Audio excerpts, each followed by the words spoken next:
हिंदू, मुस्लिम, सिख और ईसाई ये चारों शब्द सनातन धर्म की ही उत्पत्ति है। सनातन धर्म से ही इसका संबंध है। जब हम लोग हिंदू, मुस्लिम, सिख, ईसाई की बात करते हैं तो सबसे पहले शब्द हिंदू आता है, फिर मुस्लिम आता है, फिर सिख और ईसाई आता है। तो इस सनातन धर्म के 4 क्रम हो गए, नीचे से ऊपर उठते हुए। सबसे पहले हम बात करते हैं हिंदू की। हिंदू का अर्थ होता है जिस व्यक्ति के मन में दूसरों के प्रति हीन भावना हो, जिस व्यक्ति का मन दूषित हो, जो व्यक्ति दुष्ट प्रवृत्ति का हो, उसको हिंदू कहते हैं। और जब हम लोग भगवान की सच्चे मन से भक्ति करते हैं तो धीरे धीरे हमारे मन से वह हीन भावना, हमारे मन में जो दूषित विचार पनपते हैं, जो हमारी प्रवृत्ति दुष्टों वाली होती है, वह धीरे धीरे समाप्त होने लगती है।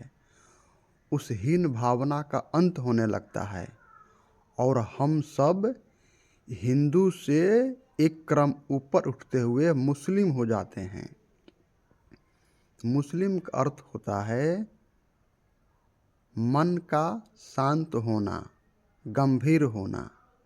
जो व्यक्ति अपने मन से गंभीर हो, शांत हो, जिसका मन चंचल ना हो, जिसने मन को शांत कर लिया हो, जिसने मन को अपने काबू में कर लिया हो, उसी को मुस्लिम कहा जाता है। तो जब हमारे मन से हीन भावना का अंत होगा, दुष्ट प्रवृत्ति का अंत होगा, तो हम सबके मन में शांति आने लगेगी, हम सबका मन शांत हो जाएगा। और उसके बाद आता है सिख। सिख माने सीखना। फिर उसके बाद हम लोगों के मन में सीखने की प्रवृत्ति जागृत होने लगेगी, हम सब को ज्ञान प्राप्त होने लगेगा, सत्य असत्य का भेद प्रकट होने लगेगा। तो हम लोग शिक्षा ग्रहण करने लगेंगे, जीवन की सीख हम सबको प्राप्त होने लगेगी। और जब ऐसा होगा तब अंत में जा कर के ईस आएंगे। समझ गए ना? तो ईस आई, ईस माने आत्मा, आत्मा को ईस कहते हैं। तब वह आत्मा ऊर्ध्वगति की ओर प्रस्थान करेगी, जिसे उत्तरायण कहते हैं। आत्मा का निवास सबसे नीचे दक्षिणायन में होता है, जिसे मूलाधार कहते हैं।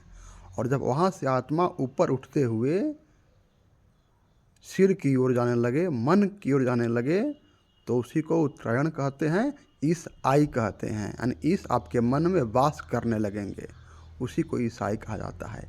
यही जो हिंदू, मुस्लिम, सिख, ईसाई हैं, ये सनातन धर्म के ही शब्द हैं।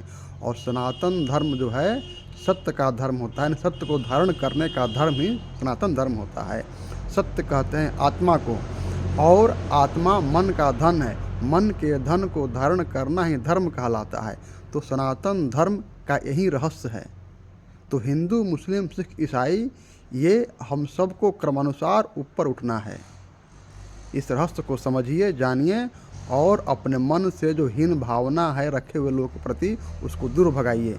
भक्ति भाव में लगिए, प्रेम भाव में लगिए, और सबके साथ मिलजुल कर रहने का प्रयत्न कीजिए।